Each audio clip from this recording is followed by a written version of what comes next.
Hello and welcome back to Happy Mum, Happy Baby, Asking for a Friend, our brand new edition to Happy Mum, Happy Baby, the podcast, where we take a deep dive into the many issues surrounding pregnancy, birth and the early years. This week, we're discussing pre- and postnatal health with the founder of Strong Like Mum, a community that strives to inspire, encourage and engage mothers from all walks of life. It's Shakira Akabusi. Hello. Hello. I've been practicing saying your name a lot because, not even practicing, it's a really satisfying name to say. That is something I've not heard yet. Everyone usually sings like Shakira, Shakira, but you've got the addition of Akabusi on that. I mean, that's an epic name. Thank you. Yeah, I love it. Now, as a kid, interestingly, actually, I always found it quite difficult, to have to live up to the expectation that came with the name. But now I love it. Yeah. That's so good. It's a powerful name. Thank you. And you're a powerful woman. Thank you very much. Inspiring other people to be strong and powerful as well. So let's talk about Strong Like Mum. Mm-hmm. What is it and why did you create it? Because you've got 4 babies of your own, including a set of twins. Yep. And I would say this is your 5th baby. Yes, absolutely. I agree. So I first started Strong Like Mum in 2015, just after I had my first son. And it began with me just wanting to build sort of a community of women online where women could ask all those questions. I kind of found during my pregnancy there were so many questions and you're not really given a real answer because it can be so specific to each woman. It's really difficult to find your answer. And I wanted to create a space where women felt free, free of stereotypes to ask these questions and get those answers. So I started Strong Like Mum online first, and then it's really grown and evolved and it's moved from, physical fitness to mental well-being, family life. As you said, I'm now a mum of 4. And I talk a lot about my motherhood journey, the struggles, the highs, the lows, everything. And now it's evolved into a book, which I'm really excited about. I think if we think about fitness and our bodies, it's a very strange thing, I think, being a woman and becoming a mum. Because obviously you've got the lead up to getting pregnant, and we know that that's full of highs and lows within itself. Then the pregnancy, how that can affect you. But how people also treat you during your pregnancy, usually you're treated like a queen. Mm-hmm. I can remember whenever I was pregnant, walking around, doors are open for you, chairs are given. It's amazing. However, when you then have the baby, your body just doesn't feel like your own anymore. It doesn't feel like anything that it's a very alien feeling. And I think trying to find you within fitness, within whatever, it's a very odd thing. Because then I also think you have this snap back attitude that's out there that we both know is a load of tosh. But there's this different pressure. And I think fitness is therefore then seen as this punishment. Where actually it's a load of negative jargon and narrative that we've been force-fed over the years that we just need to get rid of. Yeah, absolutely. It's interesting to hear you use the word alien because I hadn't really experienced the truth of that until my twin pregnancy, and I had a cesarean section, and the recovery to that was I found much more challenging than my 2 previous deliveries. And I remember saying to my husband, I feel alien in my own skin, and it took me a few weeks to reconnect to my body. I always have been really in touch with my body. I know how it moves. I know what it needs. And in that period of time, I suddenly felt completely disconnected. And I really had to work on that, on building that back up, in that initial postnatal period. So absolutely. I think we need to be talking more about having energy, feeling positive, feeling confident in our bodies, and talking about, as I said, energy, strength, talking more about that rather than just losing weight. I think there's so many more goals a woman can have for her body that isn't just, I want to lose weight and get back into my pre-baby jeans or whatever the phrase is. But that's also what Strong Like Mum does, because it brings people together and it shifts that conversation hugely. Yeah, and for me, I love exercise, but exercise has had a huge positive impact on my parenting, on my mental well-being. And so there's so much more to it that I love that aren't the aesthetic, benefits, which are great. What an added benefit. But actually, there's so much more that we can get from exercise. Yeah. I ask on Asking for a Friend, what your 3 most asked questions are. Yes. So what are you asked the most? So I get asked a lot about exercise and breastfeeding, whether exercise can impact breast milk supply. I get asked about that all the time. And can it? Right. Okay. So it can't affect breast milk supply. Exercise on its own can't affect breast milk supply. Dehydration can have an impact on supply, so it's really important that we stay hydrated throughout exercise. But what exercise can do, high intensity exercise, can impact the content of the breast milk. Right. But only temporarily, and it will all be replenished within about 90 minutes. And there's been no harmful effects proven for the mother or the baby. So there's slight different levels in the content of the breast milk, but the supply shouldn't be impacted. But we do need to make sure that we stay hydrated. I also think what's really interesting is I'm asked a lot, can exercise impact breast milk supply? But we rarely consider it the other way around. And actually, breastfeeding can also impact our exercise journey. So there's a hormone called relaxin, and it's produced from about 2 weeks after conception. And it continues through pregnancy and about 5 months postpartum. And if you're breastfeeding, you continue to produce that hormone at high levels. And what that hormone, the role of that hormone, sort of loosens the joints and ligaments in the pelvis to prepare for labour and birth.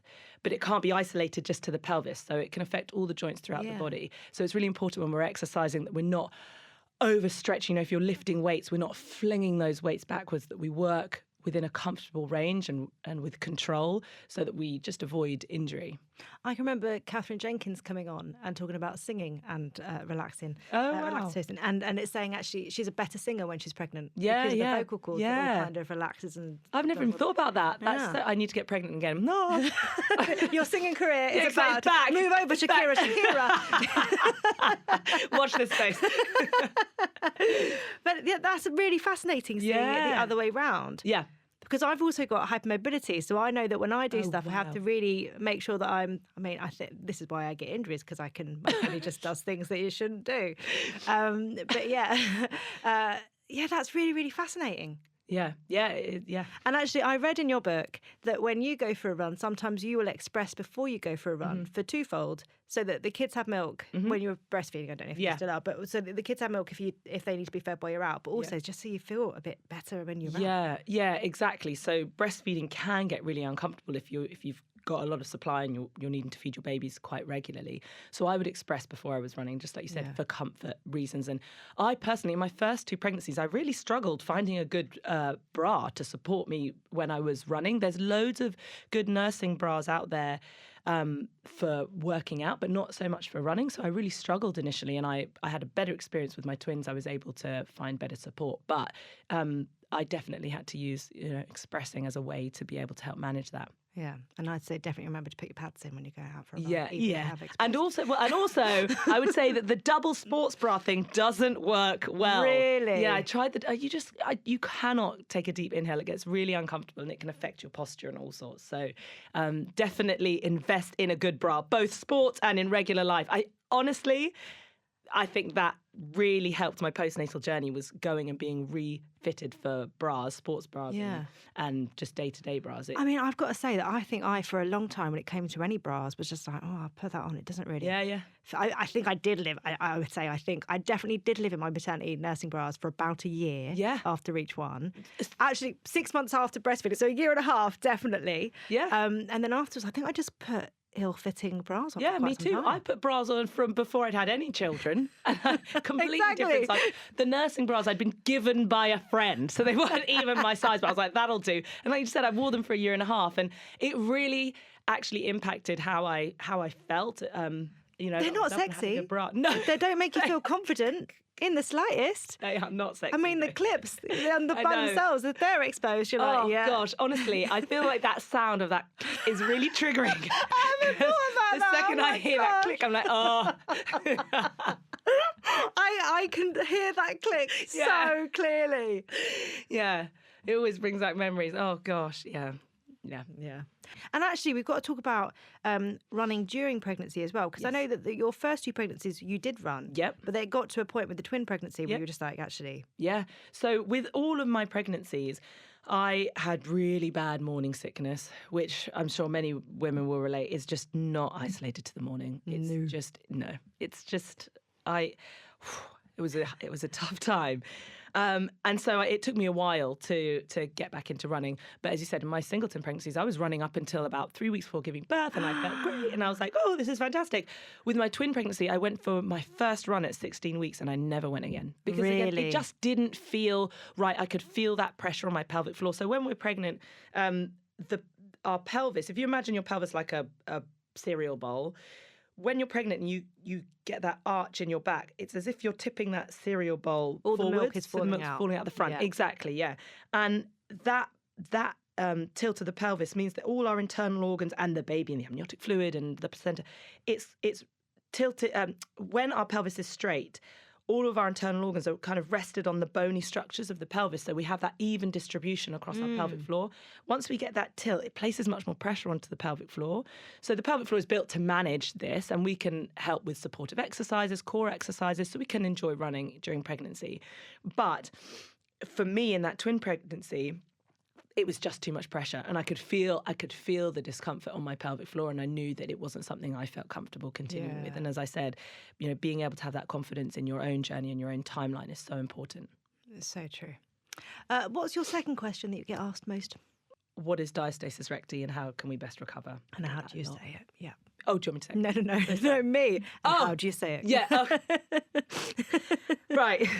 I mean, I'm an expert in this field, and people say it different to me all the time as well. Some people are saying diastasis recti or diastasis recti. I say diastasis recti. It rolls off the tongue. That's how I would read it. Yeah. Great. Yeah. Well, then let's just say that's what it is. Perfect. What is it? And how can we help it? Okay, so diastasis recti refers to the separation of your rectus abdominis muscle. So very briefly, to give a very brief science lesson just about the levels of our abdominal muscles, we could break down our abdominal muscles into 4 layers. So at the very front, we've got the six-pack muscle, the rectus abdominis muscle. And the two halves of that muscle, between them is a line of fascia called the linea alba. Mm-hmm. So when we're pregnant and the bump expands, the uterus expands, baby begins to grow, those two halves moved out to the side, and it's the linea alba that stretches. So the muscle itself is not stretched or torn, but it's the bit in the middle. It's the bit in the middle that is moved out, that is widening and stretching. It's that fascia, and the two halves of the muscle move out to the side. Underneath that rectus abdominis muscle, we've got our obliques. So we've got external and internal obliques, and they kind of run diagonally across our torso. Mm-hmm. And then underneath that, we've got a muscle called the transverse abdominis. And if you imagine like an olden day Elizabethan corset, it kind of sits like that and wraps around your trunk horizontally. Mm-hmm. And it's this muscle that we really begin to focus on when we're looking at training our core in pregnancy and then in that initial postnatal period, because it's going to help us create a really strong core, even with this separation, this diastasis recti, which is the technical term for the rectus abdominis muscle separating out to the side.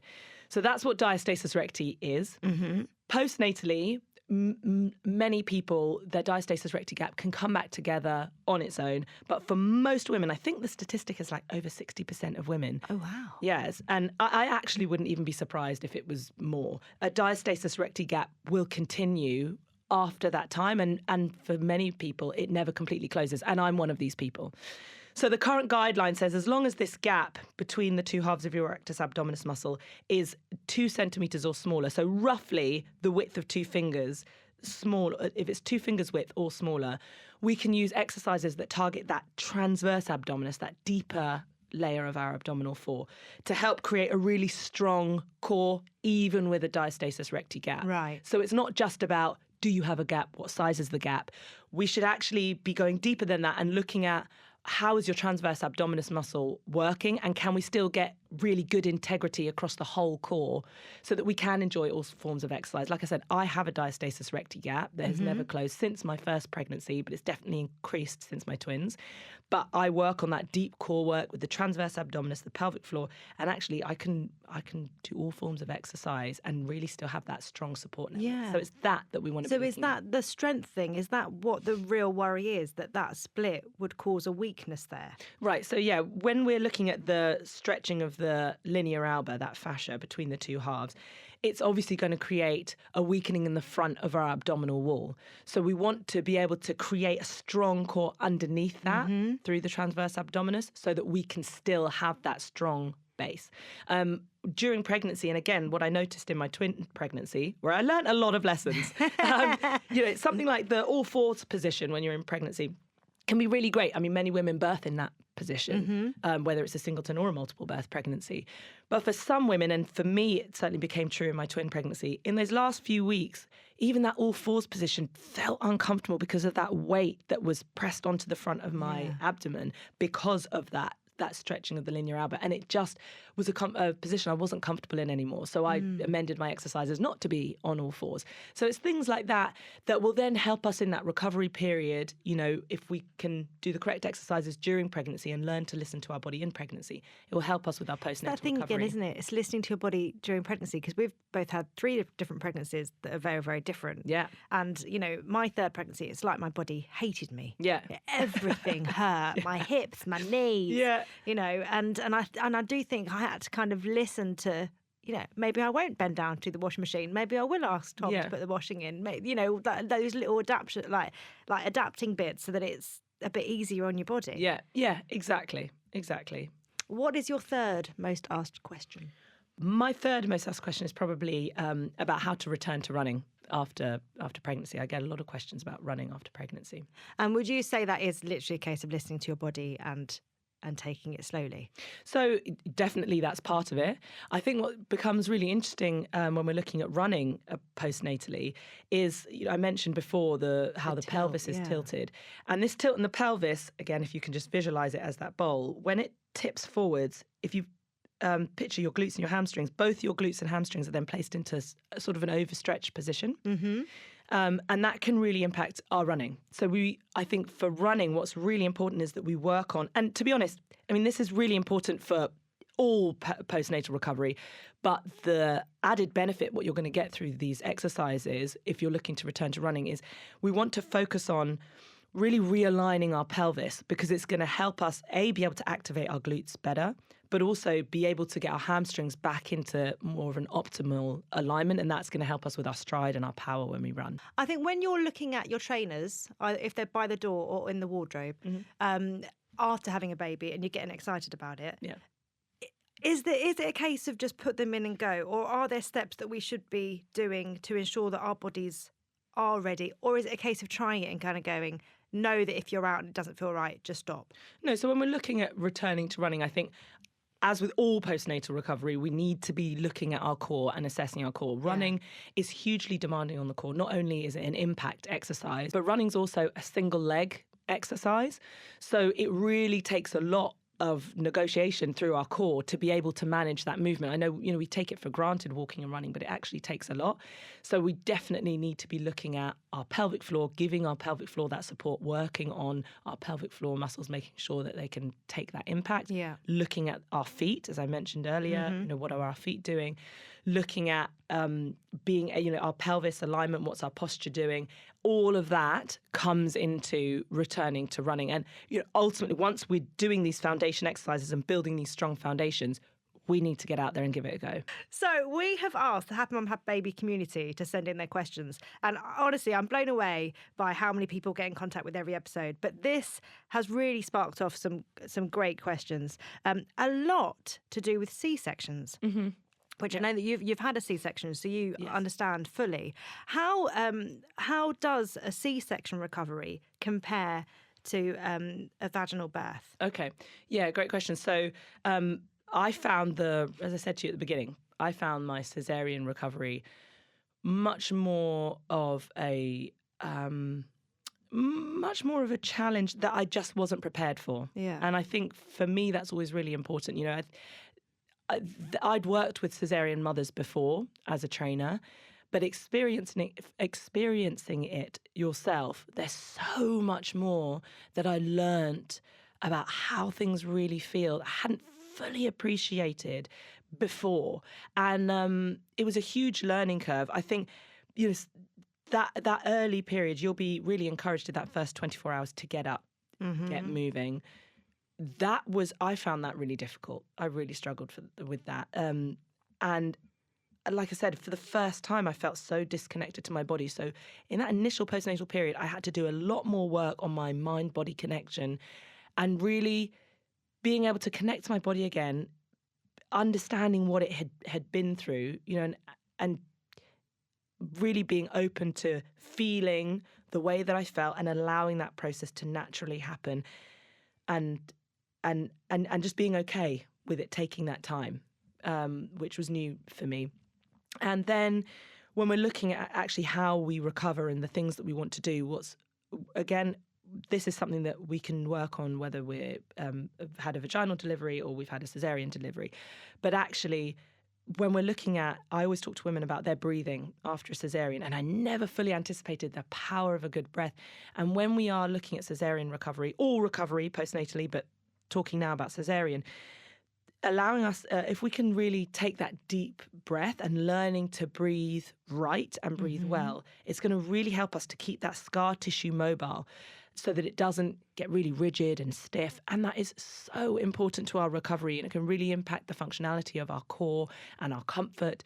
So being able to focus in and value and work on breathing, which sounds like such a simple thing, like, oh yeah, but I guess is that the constant movement then? So when we take a proper breath, if we keep our shoulders relaxed and when we expand our ribcage, as our diaphragm descends, that diaphragm moves our organs downwards, and that sort of acts like an internal massage to help keep that scar tissue mobile.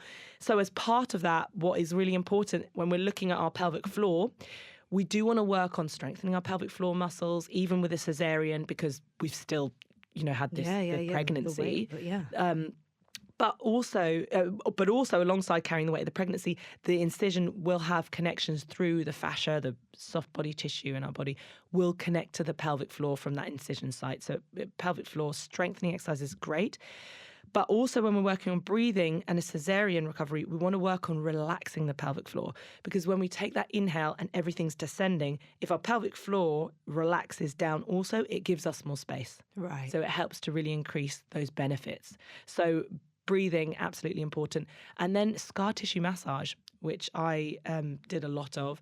And I worked with a women's health physio who guided me through that. And it, again, made such a difference to the functionality of my core and how comfortable I felt. I mean, it must just feel like, for many women, almost you just want to leave it, or you don't want to breathe. Like my sister changed her laugh after she had, because she was trying to keep her. It was a head laugh. She suddenly was like, she'd never laughed like that before, but she'd try and keep it in. And still now? No, she's back to normal honking now. But she'd try and just to alleviate any sort of pressure from going in that area. Well, and I think it's really fascinating knowing that breathing actually movement within it's a good thing. Good thing, exactly. And again, I can completely relate to what you said there about your sister, and that's when I say I felt like an alien in my own skin, and it took me a good while to reconnect with my body.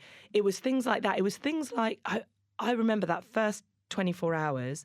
I remember going to the toilet in the hospital still, going to the toilet, and I wanted to change my underwear, but I couldn't bend down to put my underwear on, and I couldn't lift my leg up to put my underwear on either. Right. And so I just stood there and cried because I was like, I don't know what to do. And I had to call the midwife and be like, can you help me put my underwear on? Like, I hadn't even thought about that, But things like that we really just have to really give ourselves time. And even as the expert, as I said, I've worked with women, I've seen this process so many times.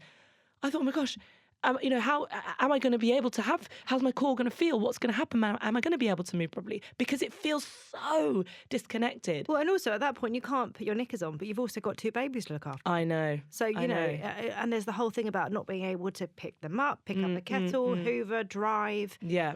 So a lot of what makes you an independent woman and capable of being their mother and stuff, it must feel like that's been robbed from you almost. Yeah, it was difficult. And for me, I had 2 babies, so it was extra difficult. Yeah. But like I said, there are, by working on exercises like this, breathing exercises, and then when we're ready, we can work on pelvic floor exercises.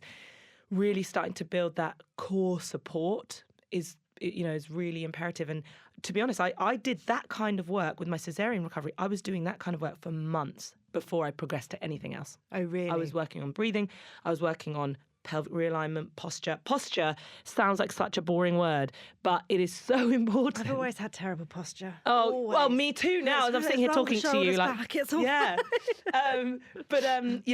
working on that posture, and then working on the pelvic floor, the deep core, all of that kind of stuff. And then, It is fascinating. I think whenever I do a workout that involves me opening up my like I stretch my shoulders and my chest and stuff, I do just feel a lot more powerful. But I know that my natural go-to is rounded shoulders, leaning forward. And it's that thing. I know that I feel good when I'm the other. Yeah.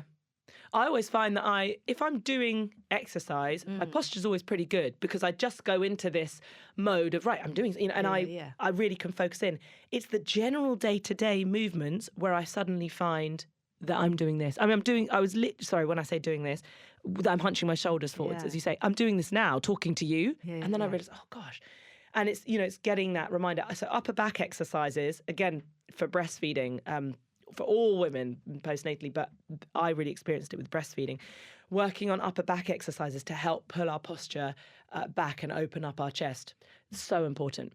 So important. We've had a few questions in actually about if you're not active, like before pregnancy, is it safe to become active and start exercising during? Because I have this thing early pregnancy where I suddenly feel like I really want to start working out loads, and then I find out I'm pregnant, and it's obviously something in my body's gone, you're great, you got this, something's happening. Let's put on Shaun T and get going. That's so funny. Every time I've had a goal of wanting to do 5 pull-ups, and every time I've been like, right, New Year's resolution, I'm going to do 5 pull-ups, I get pregnant. And I'm like, So I've not done that New Year's resolution yet for the last 7 years. There's time. But I'm scared now to be like, this is my New Year's resolution. You're banned. Exactly. I'm banned you ever having that New Year's resolution. Exactly. I'll never do 5 pull-ups again. Sorry, I forgot the actual question. About starting exercise in pregnancy. Yes. Okay. Yes. So I think we hear all the time, don't try anything new in pregnancy, which again is it's a massively general statement and kind of unrealistic, because if you've not exercised at all before pregnancy, everything is going to be new. So yeah, we can try new things in pregnancy, but within reason. What we don't want to do, as I said, is be pushing our physical boundaries. So pregnancy isn't necessarily a time to be, I don't know, trying to run under 2 hours in a marathon or whatever the thing is. That is my current goal. That is.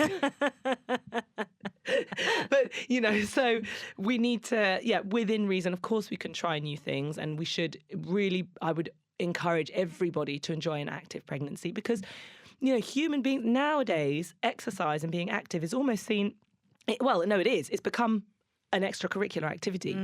If we really look at the instinct of the human body, we were made to move. We were not originally created, or we haven't originally evolved to sit down at a desk and blah, blah, blah. We have been built to move. Yeah, and I think there's so many benefits for pregnant women to exercise during pregnancy, and also to help us get back to feeling confident, happy, moving, and having sustainable healthy goals postnatally by enjoying an active lifestyle. One person has asked about a C-section and when they can return to swimming.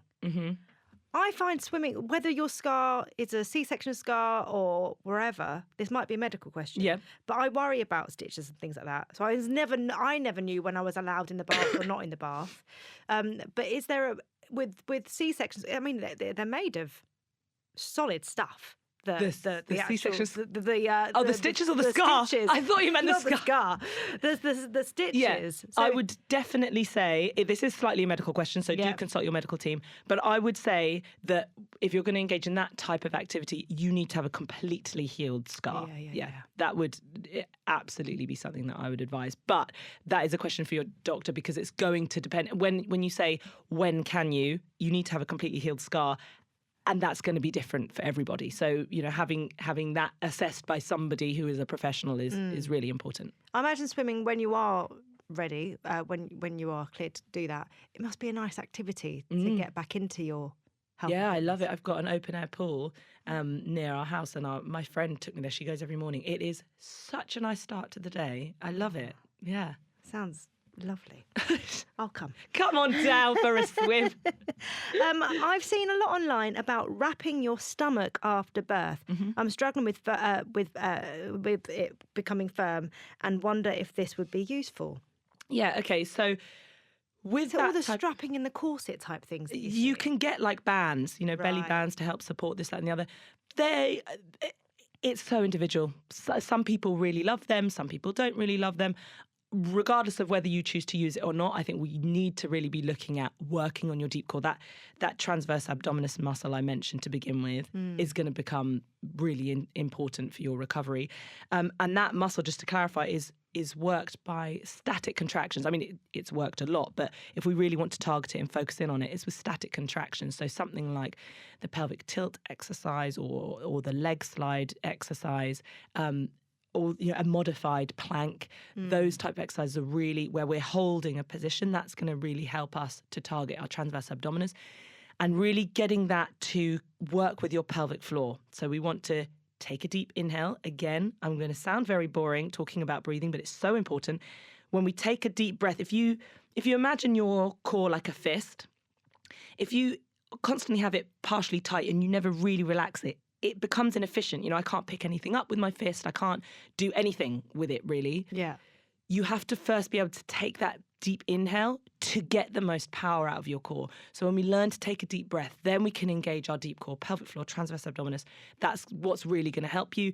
If you decide to use a belly band in those early days to give you more support when you're doing your day-to-day activities, some people really love them. But this lady's using it literally just to help her firm up. Yeah, no. I think we need to be looking at, unless she's talking about something that I've never heard of before, but the bands that I'm mentioning where you have it as extra support, no, we need to be looking at exercise. Nothing is going to be able to replace really working on your body, helping to build those muscles up. The split diastasis. Diastasis recti. Diastasis recti. Yeah. Can you prevent that in pregnancy? Can you prevent that from happening with doing? No. So 100% of pregnancies that reach full term you're going to have diastasis recti. They have to go to the side. They have to go to the side, exactly, for the bump to grow. Postnatally, when it comes back together, how much of a gap you have is going to be really individual to each woman, each pregnancy, each delivery. If you have a gap that's over 2 centimetres, then you should speak to your medical team and you can explore other options. But if it's 2 centimetres or smaller, then exercise can be really, really useful in helping, as I said, to create that integral, that strong core, potentially bringing it closer together, and if not, really helping to create a supportive base. Nowadays, I would say I had my postnatal check for my twins on the phone, which is... Of course, COVID times. Exactly. So no one can assess your diastasis recti over the phone. You can self-assess your diastasis recti. There is a way to do that.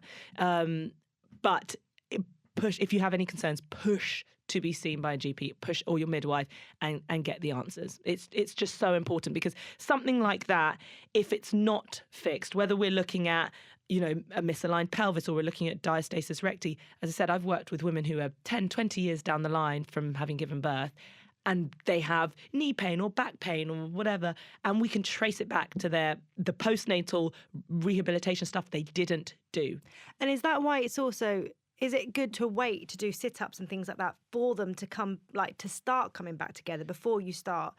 So traditional ab exercises like sit-ups and crunches, they're really demanding on the rectus abdominis. Yeah. So those are the types of things we want to leave to the side. And there's so many more beneficial things that we can be working on, which is why this whole six-pack abs in 8 weeks or whatever is just nonsense, because what we really need to do is work on those strong foundations if we want that longevity.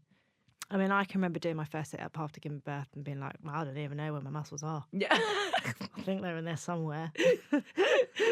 I don't know. What exercises can I do to ease sciatic nerve pain? I mentioned before about how the pelvis, when it's tilted forwards, can place the hamstrings into an overstretched position. Mm-hmm. So the sciatic nerve runs down the back of the leg in line with the hamstrings. So often people who experience sciatic-like pain feel like or are advised to stretch their hamstrings. But actually, when we're looking at pre- and postnatal women, it can be the opposite. So that they're already overstretched. Yeah, they're already overstretched, exactly. And the pain that you're feeling in that sciatic from the sciatic nerve is actually due to that nerve being stretched and compressed, with the hamstrings being in the overstretched position. So what we want to then do is work on realigning the pelvis. Work on realigning the pelvis, that core support stuff, glute strengthening exercises, posture, glute strength, all the deep core work. There's an exercise called a Superman, all that kind of stuff that's going to help us to, it's called a Superman. It's called a bird dog. I've not heard of bird dog. No, yeah, it's called a bird dog. It's there's many different names, but it's called a bird dog, where you're on your hands and knees in that box table position. Yeah. take a deep inhale, and as you exhale, you extend one leg and one arm Yep. out, the opposite arm and leg. Yeah. Extend out. And we're going to keep that hold.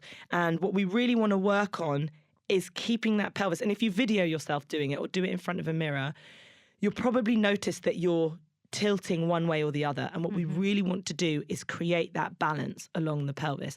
And by working on those types of exercises that help us realign the pelvis, we're going to help to reset and, put our hamstrings and our glutes back into that optimum position. And hopefully that should help.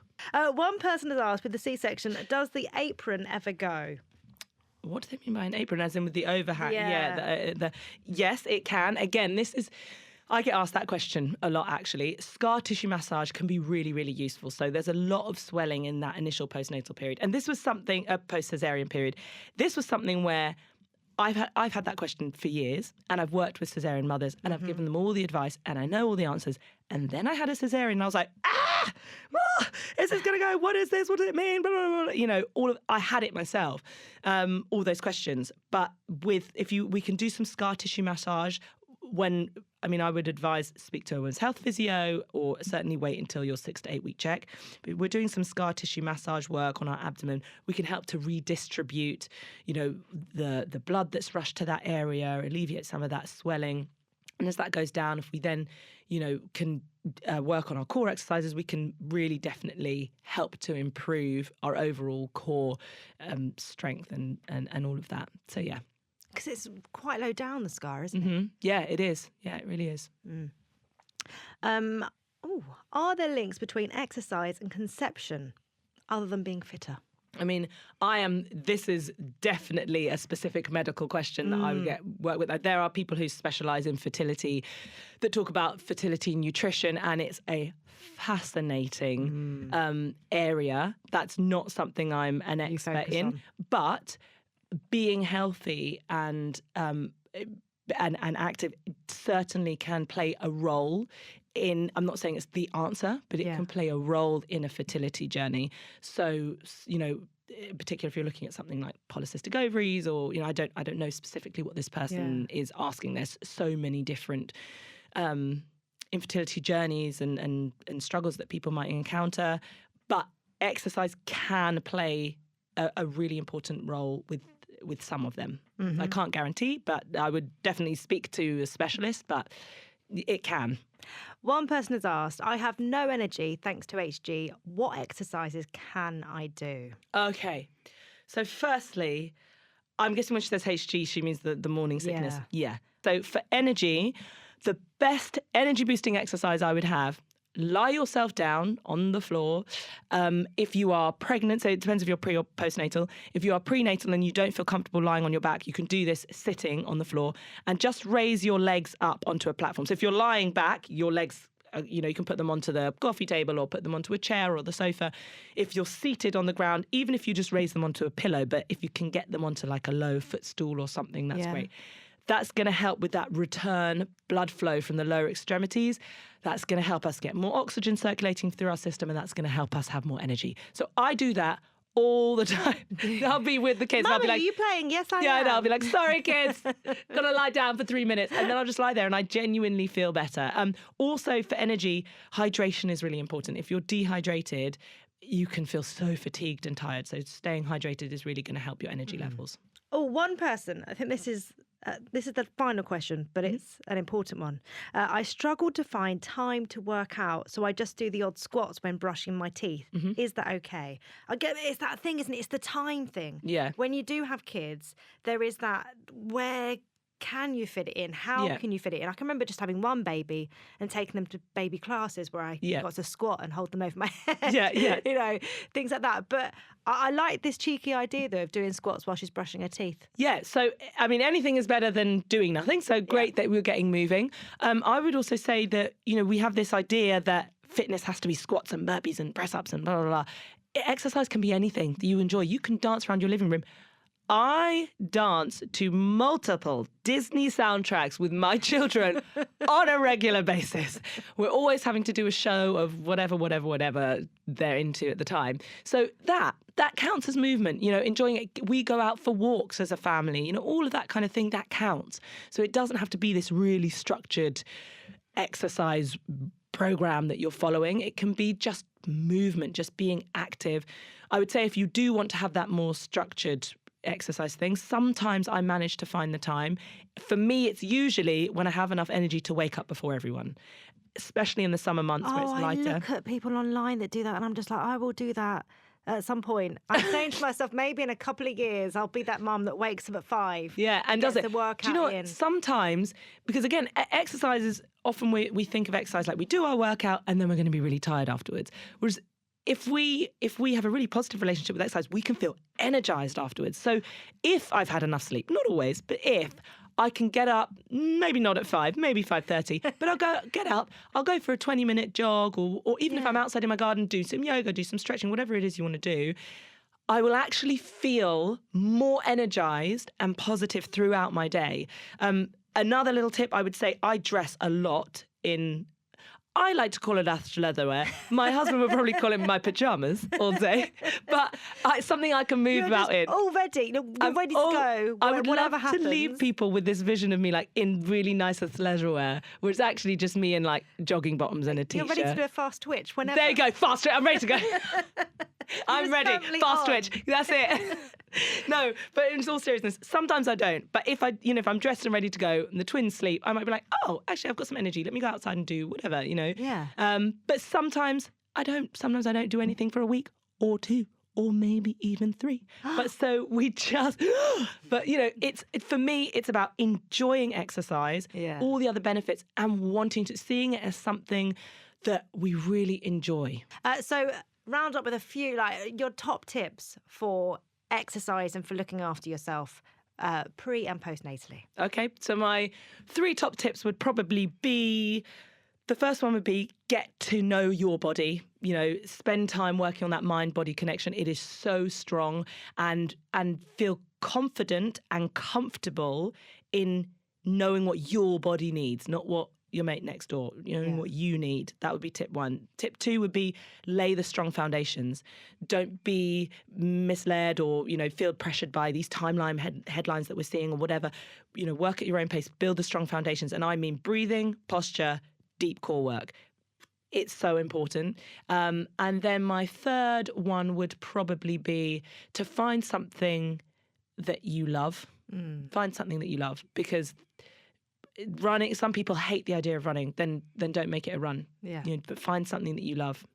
Yeah, amazing. And we finish each episode with you completing 3 sentences. Being a parent means learning to roll with the punches. If I could tell you one thing, it would be that every day can be different, and to celebrate your success that day. Sometimes my success is running, I was about to say a 5K, it's not true, but sometimes my success will be running a 3K. Sometimes my success is that I've put my t-shirt on the right way around. So, whatever it is that day, I've managed to do the washing, whatever it is, celebrate that success that day. Because honestly, if I see an empty washing basket, I feel like an absolute boss. So it doesn't need to be like a huge goal or whatever. That to me is massive. So celebrate those small successes. Amazing. And I'm happy when? I am happy when I am at the beach with my kids and we are really embracing that time together outside, enjoying the real treasures that Earth has to give. The smell of the sea, the water, the splashing about, the running, the space, like that to me is so powerful for my soul. It's food for the soul. I'm there right now. Thank you so much. Thank you for having me. It's been a pleasure. Oh, it's been lovely. Thank you. Thank you.